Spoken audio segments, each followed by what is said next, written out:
Guys हम आ चुके हैं हमारे चैप्टर नंबर 6 के part 3 of class 11th NCERT art and culture के चैप्टर पे, जिसमें हम टेंपल आर्किटेक्चर्स के बारे में पढ़ रहे थे ना। ये हमारे पार्ट 3 में हम Dravid south Indian temple style के बारे में बात करेंगे। बट इससे पहले कि आप द्रविड़ा के बारे में पढ़ो, मेरी एक रिक्वेस्ट है कि आप प्लीज पार्ट 1 और पार्ट 2 वीडियो को रेफर करो, या फिर आप खुद बुक से रीड कर सकते हो, मतलब नगरा टेम्पल जो हमारे नॉर्थ इंडियन टेंपल स्टाइल है ना। मैं इसलिए बोल कि जब तक आप नॉर्थ इंडियन टेम्पल स्टाइल नहीं पढ़ते तो आपको द्रविड़ा समझ में नहीं आएगा। वाई? बिकॉज इसमें बहुत सिमिलर एलिमेंट्स है जो मैं आपको यहाँ कंपैरिजन करके भी दिखाऊंगी, जिससे आपको अच्छे से समझ में आए साउथ इंडियन टेम्पल स्टाइल।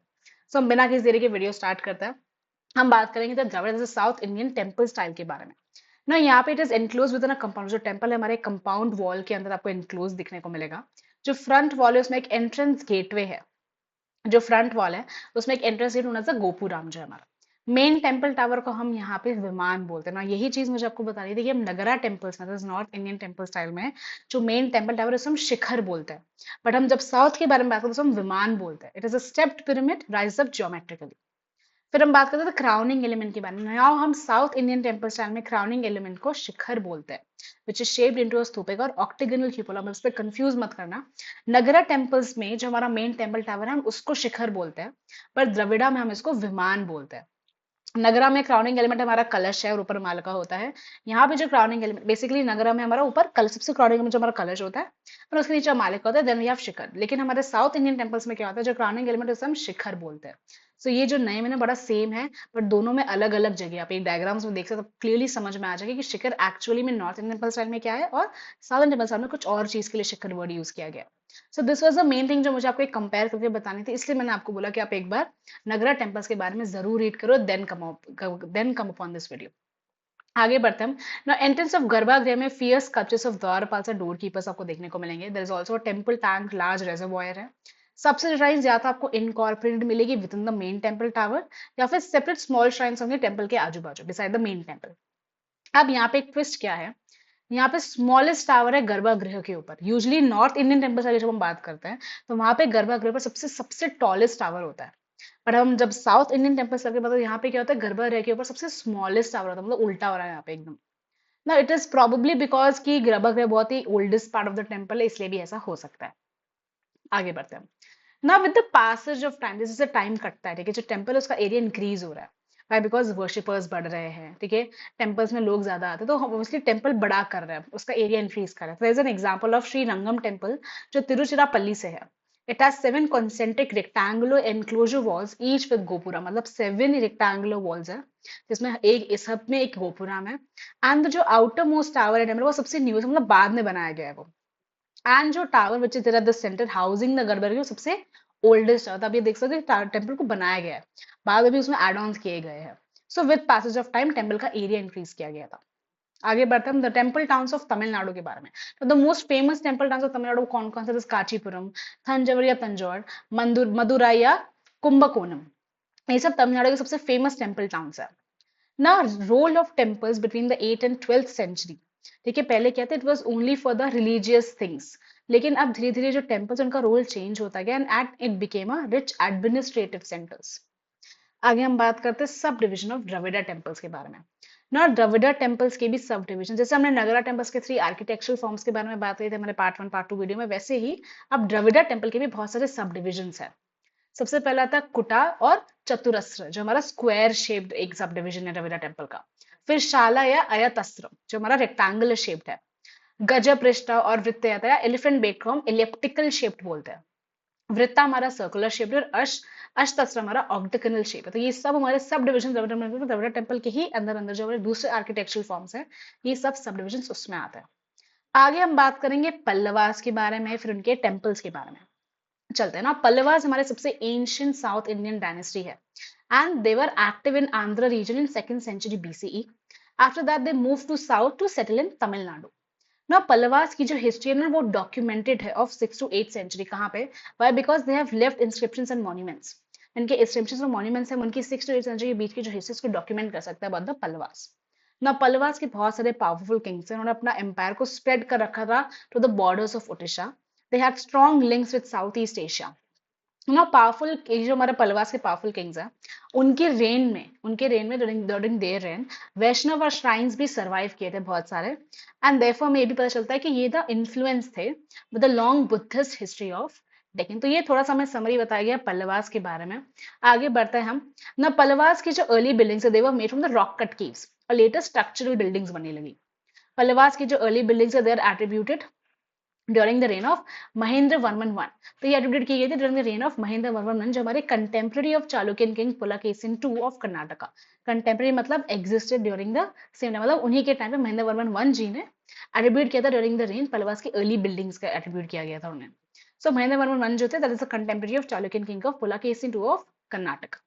आगे बढ़ते हैं ना। नरसिम्हा वर्मन, जिन्हें हम मम्मला भी बोलते हैं, Narasimha Varman one, he had access the Pallava throne in 640 CE. उन्होंने he had celebrated expansion of, बहुत सारा एम्पायर का एक्सपेंशन भी किया था। उन्होंने एक एवेंज भी लिया था of the defeat of his father at the hands of Pulakeshin two. So basically उनके फादर का डिफीट हुआ था at the hands of Pulakeshin two, तो उसने उसका भी एक एवेंज लिया था। And he had inaugurated at building works, उन्होंने बहुत सारे बिल्डिंग वर्क्स को इनॉग्रेट किया था। At where? It was in Mahabalipuram, और उन्हीं के नाम के आगे it was known after that is Mamallapuram. So this was something about the Narasimha Varman one. आगे बढ़ते हम शोर टेम्पल के बारे में ना। शोर टेम्पल महाबलीपुरम में, it was built later by the Narasimha Varman two, and उनको हम राजा सिम्हा भी बोलते थे। उनका रेंज जो था वो 700 टू 728 सीई तक चला था, एंड उन्होंने ही शोर टेम्पल महाबलीपुरम में बनवाया था। ना ये जो shore temple it is oriented to east facing the ocean, ocean को फेस कर रहा है ईस्ट की तरफ, ठीक है। शोर टेम्पल में total 3 shrines, it houses 3 shrines. East और वेस्ट में शिवा भगवान है, और मिडिल में विष्णु भगवान, जिसे हम अनंत शयना भी बोलते हैं। अनंत शयना मतलब क्या है? विष्णु जी का ही एक अलग नाम है, जिसमें वो अनंत, द सर्पेंट ऑफ अनंत पे बैठे हुए हैं। इसके बारे में बात करते हैं ना। हाउस 3 श्राइन्स, इसमें एक अनयूजुअल बात ये थी कि जनरली यूजुअली क्या होता है, टेम्पल में एक सिंगल मेन श्राइन होती है टेम्पल्स में, बट एक ऐसा टेम्पल था जिसमें ना तीन तीन मेन 3 श्राइन्स थी। सो यूजुअली एक ही सिंगल मेन श्राइन होती है टेम्पल की, एक ही भगवान का टेम्पल बनता है, पर यहाँ पे 3 मेन श्राइन्स बनी हुई थी। This was the unusual fact about this शोर टेम्पल। ना शोर टेम्पल में एविडेंस ऑफ वाटर टैंक भी देखने को मिला। It is early example of gopuram भी था। स्कल्पचर जो temple was with in bull के थे, नंदी के थे, शिवाज माउंट वाज देयर। जो कार्विंग्स है वो बहुत डिसफिगरेशन हो चुका है। कार्विंग्स का वाई बिकॉज ऑफ इरोजन हो चुका था, because of salt water laden air. Now salt water laden air कहाँ से वाई? बिकॉज अभी हमने पढ़ा कि फेसिंग द ओशन ये टेम्पल था, तो वहां से सॉल्ट वाटर लेडन एयर की वजह से जो कार्विंग्स है उसका डिसफिगरेशन हो चुका था बहुत। आगे हम जाते हैं हमारे शिवा टेम्पल ऑफ थंजावुर, जो राजा राजेश्वर और बृहदेश्वरा टेम्पल। तो ये हमारा बृहदेश्वर टेम्पल के नाम से भी जाना था। शिवा टेम्पल ऑफ थंजावुर बहुत एक फेमस टेम्पल है, एंड ये टेम्पल बनाया गया था, इट वाज कंप्लीटेड अराउंड 1009 में राजेंद्र चोला, मतलब ये चोला पीरियड के बारे में बात हो रही है यहाँ पे, ठीक है। It is largest and tallest of all Indian temples, मतलब बहुत ही फेमस, सबसे टॉलेस्ट टेम्पल्स था, largest and tallest of all the Indian temples. Over 100 important temples जो चोला पीरियड से है, they are in the good state of preservation, and many are still active shrines, मतलब अभी लोग वहां जाते हैं, they are still active shrines. अब हम बात करते हैं यही शिवा टेम्पल ऑफ थंजावुर के बारे में डिटेल में, ठीक है ना। शिवा टेम्पल ऑफ थंजावुर जो राजा टेम्पल है, बृहदेश्वर टेम्पल भी बोलते हैं उसको, जो चोला किंग के टेम्पल्स, चोला पीरियड में हमारा टेम्पल था। Now it has a pyramidal multi storeyed विमान, आप समझ रहे हो ना, हमारा जो मेन टेम्पल टावर होता है, तो एक पिरामिडल मल्टी स्टोरेड विमान है ये, ठीक है, जो अप्रॉक्स 200 फीट मतलब 70 मीटर्स, मतलब बहुत ऊंचा विमान है। ऑब्वियसली सबसे tallest of all Indian temple था, सबसे ऊंचा विमान था इसका। It was topped with monolithic shikhara, shikhara जो ऑक्टेगोनल डोम या शेप्ड स्तूपिका के शेप में था। शेप्ड स्तूपिका मतलब वही स्तूपिका के शेप में था, मोनोलिथिक शिखर था हमारे टॉप पे। ऐसा फर्स्ट टाइम हुआ था कि यहाँ पे 2 लार्ज गोपुरास थे, मतलब 2 गेटवे थे, ठीक है। गेटवे टावर्स पे इलाबोरेट स्कल्पचर प्रोग्राम भी किया हुआ था। एट द कॉर्नर्स ऑफ शिखर, अब शिखर क्या है हमारा, ध्यान रखिएगा आप कंफ्यूज मत होना। साउथ इंडियन टेम्पल में जो आपका शिखर है that is the top part of the temple, right. लेकिन नगरा टेम्पल्स मतलब नॉर्थ इंडियन में क्या होता है, शिखर जो मेन टेम्पल टावर होता है वो होता है, ठीक है। तो हम साउथ इंडियन में हम वही पे रहता है। कॉर्नर्स जो होता है टॉप पॉइंट, हमने अभी पढ़ा हमने नोट्स में, सबसे जो ऊपर क्राउनिंग एलिमेंट दैट इज शिखर जो है हमारा, उसके कॉर्नर्स पे ह्यूज नंदी फिगर्स है, और सबसे ऊपर जो कलश है टॉप पे, it is 3 metre 8 centimetre in height, मतलब बहुत ऊंची ऊंची टेम्पल्स है। ना जो विमान है, जो पूरा main temple is decorated with hundreds of स्टको figures. स्टको basically एक समझो आप प्लास्टर जैसा मटेरियल है, ठीक है, जो यूज किया जाता है for in figures. Now main deity जो इस भगवान, जो टेम्पल के तरफ शिवा भगवान है, ठीक है, it is shown with a huge lingam set in a 2 storage sanctum. Sanctum कुछ नहीं, एक छोटा सा चेंबर हॉल से समझो, ठीक है। तो 2 स्टोरेज सैंक्टम में ह्यूज लिंगम सेट है शिवा भगवान का। There are wall surrounding sanctum में एक्सटेंडेड मैथोलॉजिकल नैरेटिव्स बताए हुए हैं। जो वॉल्स है सैंक्टम में जो सराउंड कर रही है उसमें मैथोलॉजिकल नैरेटिव्स बताए हुए हैं and it depicts the painted murals and sculptures. तो ये थोड़ा समरी था about the Shiva temple of Sanjay, बहुत सुंदर टेम्पल है। ठीक है, तो इसी के बारे में बताया था most largest and tallest of all Indian temples. आगे हम बात करते हैं ना early western Chalukya control of Deccan. ठीक है, जो अर्ली वेस्ट चालुक्य थे उनका कंट्रोल था ऑफ डेक्कन पे, लेकिन it was taken by Rashtrakutas by 750 CE. Rashtrakutas जो थे उन्होंने अब चालुक्य को हटा के खुद का कंट्रोल कर लिया था। राष्ट्रकूटास जी का सबसे ग्रेटेस्ट अचीवमेंट इन आर्किटेक्चर कौन सा was the Kailashnath temple at Ellora. इनका सबसे ग्रेटेस्ट अचीवमेंट यही था, the Kailashnath temple at Ellora.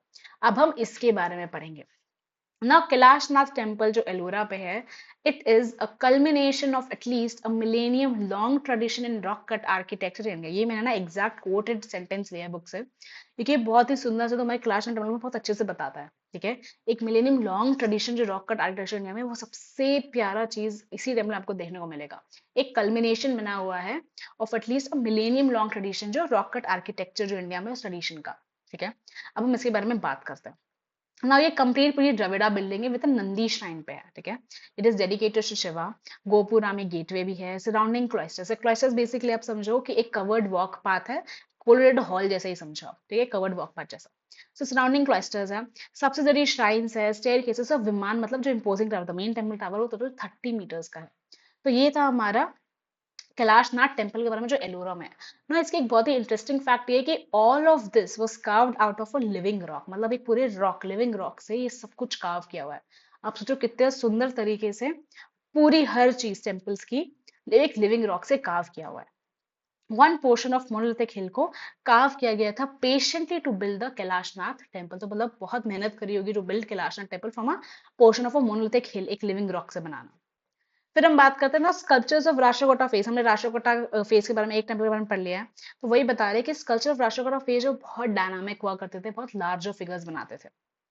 आगे बढ़ते हैं, अब हम बात करेंगे कुछ और पे बात करें सदर्न पार्ट ऑफ डेक्कन, ठीक है, जो रीजन ऑफ कर्नाटका है, वहां पे एक हाइब्रिड स्टाइल मतलब कि वहां पे नगरा स्टाइल टेम्पल और जो हमारा द्रविड़ा स्टाइल टेम्पल है, दोनों का एक मिक्सचर आने लगा। ठीक है, जिसे हम वेसरा आर्किटेक्चर भी बोलते हैं। वेसरा आर्किटेक्चर हम पार्ट 1 में भी इसके बारे में एक नोट में एक पॉइंट था जो हमने पढ़ा था, तब हम उसके बारे में आप उसके बारे में बताया गया हमें। तो एक वेसरा आर्किटेक्चर भी पाया गया था इन सम सदर्न पार्ट्स ऑफ डेक्कन, जहाँ पे दोनों द्रविड़ा और नगरा का एक मिक्सचर देखने को मिला है। आगे बढ़ते हैं हम ना। अर्ली वेस्टर्न चालुक्य किंगडम, ठीक है, अर्ली वेस्टर्न चालुक्य किंगडम जो it was established, early western Chalukya kingdom को एस्टैब्लिश कैसे किया, was established by the Pulakeshin one. उन्होंने बहुत सारा सिक्योर कर रखा था लैंड अराउंड बादामी इन 543। ठीक है ना, अर्ली वेस्टर्न चालुक्य जो उन्होंने रूल कर रखा था most of the Deccan till mid 8th century, but later क्या था, later it was controlled by Rashtrakutas. तो ऑब्वियसली हमें वही चीज बता रहे हैं कि चालुक्य के बाद उनके ऊपर राष्ट्रकूटास का कंट्रोल आ चुका था ना। अर्ली चालुक्यन एक्टिविटी में रॉक कट केव्स थी, लेटर देवर स्ट्रक्चरल टेम्पल्स। उनका सबसे अर्लीस्ट आई थिंक प्रॉब्ली ये होगा द रवाना फाड़ी केव जो आईहोल में है। It is known for its डिस्ट्रिक्टिव sculptural style. तो हम इसी बारे में पढ़ने जा रहे हैं चालुक्यन एक्टिविटी में जो सबसे उनका अर्लीस्ट जो होगा एक्टिविटी इज द रवाना फाड़ी केव। रवाना फाड़ी केव में सबसे इंपॉर्टेंट स्कल्पचर जो नटराज का स्कल्पचर है, नटराज का, it is surrounded by larger than life size depictions of Saptamatrikas. और ये सप्तमातृकास की जो लार्जर लाइफ साइज डिपिक्शंस है वो 3 टू शिवास, मतलब शिवास के लेफ्ट में 3 है और उनके 4 टू हिज राइट, उनके राइट में 4 सप्तमातृकास है। सप्तमातृकास बेसिकली आप 7 मदर्स समझो। ठीक है, संस्कृत में उनका मतलब होता है 7 मदर्स। ठीक है, 7 गॉडेसेस की स्कल्पचर्स है यहाँ पे। ठीक है, तो वो सब शिवास के लेफ्ट में 3 है और उनके राइट में 4 है जो डिपिक्ट करी हुई है यहाँ पे। नटराजा के इंपॉर्टेंट स्कल्पचर के स्थिति से सराउंड करा हुआ है ना। ये जो फिगर्स है सब तो मतलब they are really graceful, slim bodies है, लॉन्ग ओवल फेसेस बनाए गए हैं। It is topped with tall cylindrical crowns. ठीक है, और शॉर्ट धोतीज पहनी, wearing short dhotis, indicating inside striations pleating. मतलब इसका मतलब क्या है कि जो इन्होंने स्कल्पचर बनाया हुआ है, ठीक है, जो फिगर बनाया हुआ है उसमें जो धोतीज में जो प्लीटिंग करी ना, एक बहुत ही इनसाइड स्ट्रिएशंस बनाया है, उसमें इंडिकेट करता है कि बहुत अच्छे से एक नीट एंड क्लीन प्लीटिंग दिखाई गई है ना। ये जो फिगर्स है डिस्टिंक्टली डिफरेंट है from the contemporary western Deccan और Vakataka styles scene eight Banaur और रामटेक। तो ये जो हम फिगर्स देख रहे हैं यहाँ पे आई होल में, ठीक है, वो बहुत डिफरेंट फ्रॉम द कंटेम्प्रेरी मतलब उसी के एग्जिस्टिंग टाइम पे जो वेस्टर्न डेक्कन और वकाटका स्टाइल्स में जो पौनार और रामटेक में देखने को मिलती है उससे बहुत डिफरेंट यहाँ पे फिगर्स बनाई गई है ना हॉलमार्क ऑफ चालुक्यान बिल्डिंग्स, जो हॉलमार्क है हमारा चालुक्यान बिल्डिंग्स का वो कहते हैं hybridization and incorporation of several styles. हम वही पढ़ रहे थे जो वेसरा आर्किटेक्चर के बारे में पढ़ा, वेसरा ये रहा हमारा नोट्स में जो अभी हमने पढ़ा, इसके बाद वेसरा आर्किटेक्चर। अब ये जो है चालुक्यन बिल्डिंग्स का सबसे बड़ा हॉलमार्क ही यही है कि वो इनकॉर्पोरेट सेवरल स्टाइल्स को इनकॉर्पोरेट करते हैं, कि हाइब्रिडाइज्ड स्टाइल बनाते हैं। तो गाइज मैं यहीं पे रोक रही हूँ, नेक्स्ट आपको पार्ट 4 में मिलेगा। मैं इसी का कंटिन्यू करूंगी, जो चालुक्य बिल्डिंग्स का हॉलमार्क हम यहाँ पे रोक रहे हैं। इसके बाद हम चालुक्य बिल्डिंग्स मतलब चालुक्य के टेम्पल्स के बारे में जाएंगे। अभी तक हमने पढ़ लिया कि चालुक्य बिल्डिंग्स का जो हॉलमार्क था वो ये था, ठीक है, हाइब्रिडाइजेशन करना, स्टाइल का इनकॉर्पोरेट करके एक नया स्टाइल बनाना। अब उसी के हम टेम्पल्स के बारे में हमारे पार्ट 4 में पढ़ेंगे। So please please wait for your next part, तब तक आप पढ़ते रहो यूपीएससी के लिए। Thank you so much for watching.